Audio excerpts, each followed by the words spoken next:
Everything that people think that you can't do as an amputee, I mean, I've proven that I can still do it, and more so. And I think I've still got room to grow. My name is Nick, and I'm from Dallas, Texas.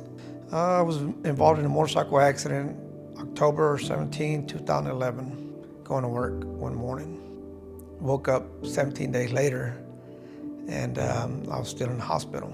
They induced me into a coma because of all the trauma that occurred during the accident. After that, about in April, I got an infection due to the rod that was in my leg. They had me in there for like 6 days and they couldn't figure out what was causing the infection. So he came back and said we could either treat your infection with more antibiotics for a full year to try to kill the infection, or we can amputate your leg and you'll be walking in 2 months. It was an easy decision because at that time I already had made up my mind if anything happened, I wanted to amputate it. And so I did my research on legs and if I was still able to ride my motorcycle. I told the doctor, yeah, let's do it.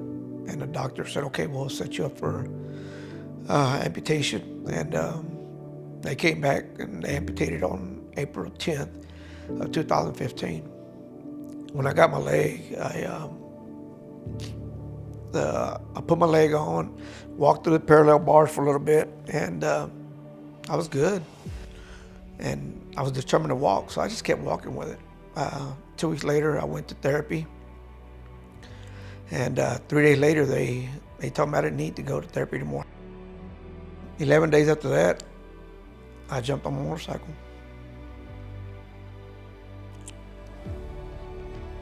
Felt great. I met Kai November of 2020. I actually went in to get fitted for a running leg, a blade.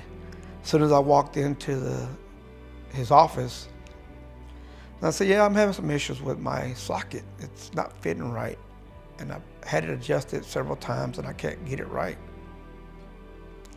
So he said, okay, well, let's go in the office. And he started talking to me about the running leg and what the process was going to be to get the running leg and all. But he said, but right now I want to get you walking right. So he took it and came back a few minutes later. As soon as I put it on, and he said, okay, now walk with it. And I walked with it, and it was a big difference, night and day. I didn't have the pain anymore. And he said, I'm not doing this to have you to move over to my practice. I'm doing this because I want to see you walk better than what you're doing. It looks like you're in pain. I said, you're totally right. I was in pain, and I've been trying to get this adjusted for the last 6 months, and we couldn't get it done. And you made a big difference. And then he says, okay, now let's get back to your running leg. And after that day, I went home and walked, and a week later, the pain that I had was totally gone. So that's when I decided that Kai was going to be my new prosthetist. I've had 2 other prosthetists prior to Kai. To me, it just seemed like they were there to get my money and get me out the door. And with Kai, it's totally different. It's about making you feel comfortable in your leg. I mean, the other prosthetists that I have, they never asked about how life is going, how's my family, how's my grandkids. Kai does all this. He cares about my family. He cares about me running around after my grandkids. So he treats me like one of his family members, and I love that. I'm happy because I'm still here. I could have died that day in a motorcycle accident. I didn't. The Lord gave me another chance, so now I've got to make my life better than what it was. I'm doing more things now than what I used to do before I lost my leg. It's just another day, another person or whatever. Now it's another blessed day that I've woken up to. You know, the Lord has given me the opportunity to wake up to another day and just live life just like you have in the past.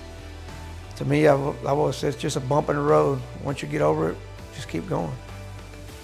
Kai, thank you for making my life better as an amputee. And thank you for treating me like family when I come to your office.